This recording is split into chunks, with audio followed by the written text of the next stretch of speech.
तो कली काल में सरलता के लिए, परमात्मा के शरणों में पहुंचने के लिए एक और मार्ग प्रशस्त हुआ, जिसका नाम है भक्ति मार्ग। अब भक्ति किसको कहते हैं? तो शास्त्रों में बताया गया 9 प्रकार की भक्ति है। श्रवणम, कीर्तनम विष्णोः, स्मरणम, पाद सेवनम, अर्चनम, वंदनम, दास्यम, सख्यम, आत्मनिवेदनम। ये 9 प्रकार की भक्ति में से कोई एक भक्ति भी व्यक्ति कर ले तो परमात्मा उस पर खुश हो जाएंगे। भक्ति मार्ग भी बहुत सुगम है, सरल है। भक्ति मार्ग में हमारी कोई जवाबदारी नहीं है, सब कुछ जवाबदारी परमात्मा की हो जाती है, सब कुछ वो संभाल लेते हैं। भक्ति मार्ग में हमारी कोई, सब ठाकुर जी संभालते हैं, सुख दुख की चिंता प्रभु करते हैं, वही भक्ति मार्ग है। इसलिए तो रामायण, अब माफ करिए उसमें नहीं जाना है, फिर भी फटाफट जाके आ जाता हूँ।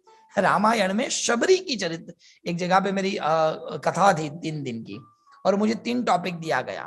पहले दिन केवट, दूसरे दिन सबरी, और तीसरे दिन भरतलाल जी। सॉरी, पहले दिन भरतलाल, सबरी और केवट।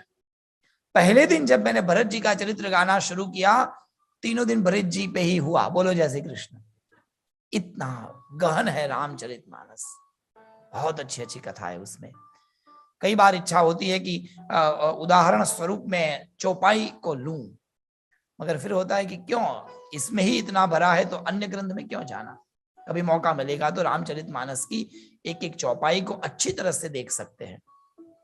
गाना अलग है, चौपाई को कहेंगे तो सुंदर गा सकते हैं, अलग अलग राग में गा सकते हैं, पर जितना गाने में आनंद है ना, उससे ज्यादा आनंद उस चौपाई को खोलकर उसका, उसमें से अमृत का है।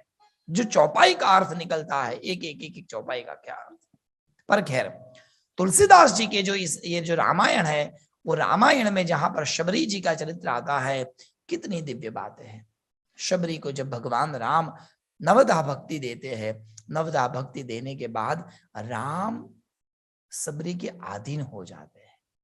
उदाहरण देखिए, नवदा भक्ति सुनाई और नवदा भक्ति देने दी, जिसने नवदा भक्ति को ग्रहण किया अर्थात वो भगवान का भक्त बन गया।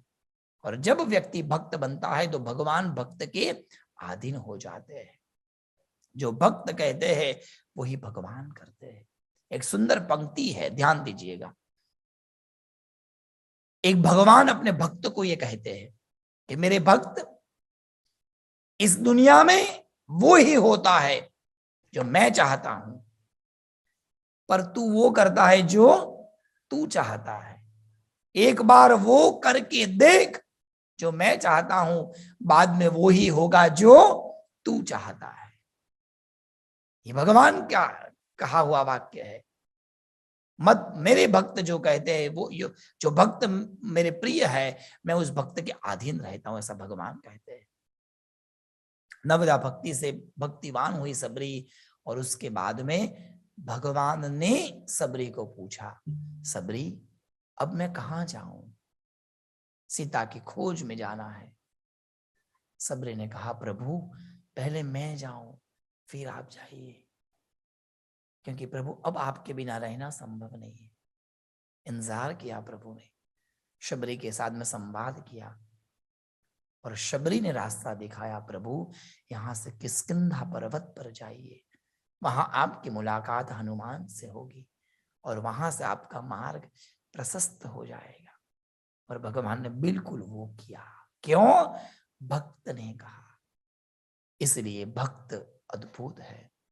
कई कथा आपने बहुत सुनी होगी, पर एक और कथा भी है, वो कथा शायद आपने कभी नहीं सुनी होगी। कभी मौका मिलेगा तो मैं आपको सुनाऊंगा। बोलो जय श्री कृष्ण। ये मार्केटिंग नहीं है, हाँ, ऐसा मत सोचिएगा। भक्तमाल नाम का एक ग्रंथ है, भक्तमाल। कई भक्तों का चरित्र उसमें है। एक एक एक बहुत अच्छे भक्त हुए, बचपन से घर से निकल गए, जंगलों में घूमने लगे, भगवान की याद में, भगवान की खोज में, भगवान कहीं नहीं मिले। एक आश्रम में गए और पूछा कि भगवान कहाँ मिलेंगे, तो वो संत पुरुष, बहुत सिद्ध महापुरुष थे। कहा ईश्वर को पाना है तो ईश्वर को पाने के लिए संतों की और भक्तों की सेवा करो। उन्होंने भक्तों की सेवा करना शुरू किया। जितने भी संत आते थे दक्षिण भारत से, उत्तर भारत से, गुजरात से, महाराष्ट्र, जो भी भक्त, उनकी सेवा करते थे। वो सेवा करते करते करते सेवा करने के बाद में कहते थे कोई एक चरित्र सुनाओ। जो भक्त जहां से आता था वहां के भक्तों की कहानी इनको सुनाता था। तो ऐसे विद्वान हो गए कि पूरे भारत में जितने भक्त हुए, इन सब भक्तों की कथा उनको बिल्कुल पता थी। तो उन्होंने उन सभी भक्तों की कथाओं को एक माला में परोकर, एक ग्रंथ में लिखकर एक सुंदर माला बनाई और नाम दे दिया भक्तमाल। सुंदर कथा है, उसको 9 दिन लगता है उसको गाने में, अलग अलग भक्तों की कथा। कहने का तात्पर्य एक मार्ग ऐसा है, वो है भक्ति मार्ग। उस मार्ग पर चलकर वो परमात्मा को पा सकते हैं। परंतु यहां पर जब सुद्ध पुराणी ने कहा ये 3 मार्ग के बारे में, तुरंत एक ऋषि ने कहा ऑब्जेक्शन माय लॉर्ड। बोलो जय श्री कृष्ण। भगवान आपने कथा तो बड़ी सुंदर सुनाई, पर भगवान अब कलयुग आएगा, कलयुग में न तो कोई उत्तम भक्त बन पाएगा। यदि भक्त बनने जाएगा तो सबसे पहले घर वाली रोकेगी। बोलो जय श्री कृष्ण। पहले ये करो, बाद में पूजा करना। और यदि घर वाली ज्यादा पूजा करेगी तो घर वाला कहेगा ये मुख पहले, पतिदेव की सेवा ही बड़ा धर्म होता है। और यदि माता पिता दोनों करेंगे तो बच्चे कहेंगे जो करना है बेबी सिटिंग करिए, ये सब तो बाद में भी होगा। तो क्या कलयुग में संभव नहीं है, न भक्ति, न कर्म, न ज्ञान।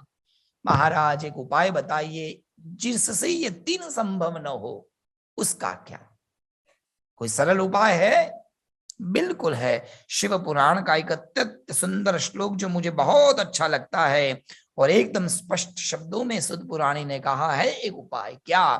तो कहा श्रवणादि अशक्त्यो लिंगम वैरंच शांकरम संस्थाप्य नित्यमभ्यर्च तरेत संसार सागरात। ये तीनों जो है श्रवण, मनन और निधिध्यासन, अथवा ये जो 3 मार्ग भक्ति, ज्ञान और कर्म, ये तीनों में जो असक्त है, नहीं कर पाता, ऐसा व्यक्ति यदि अपने घर पर शिवलिंग रखकर नित्य उसकी पूजा करेगा तो वो ये संसार के सागर से मुक्त हो जाएगा। 5 वस्तु से जो शिवलिंग की पूजा करके उनके आगे दीप प्रज्वलित करेगा, भगवान शिव की कृपा से उनके आदि दैविक, आदि भौतिक और आध्यात्मिक त्राप, उनके कष्ट मुक्त हो जाएंगे।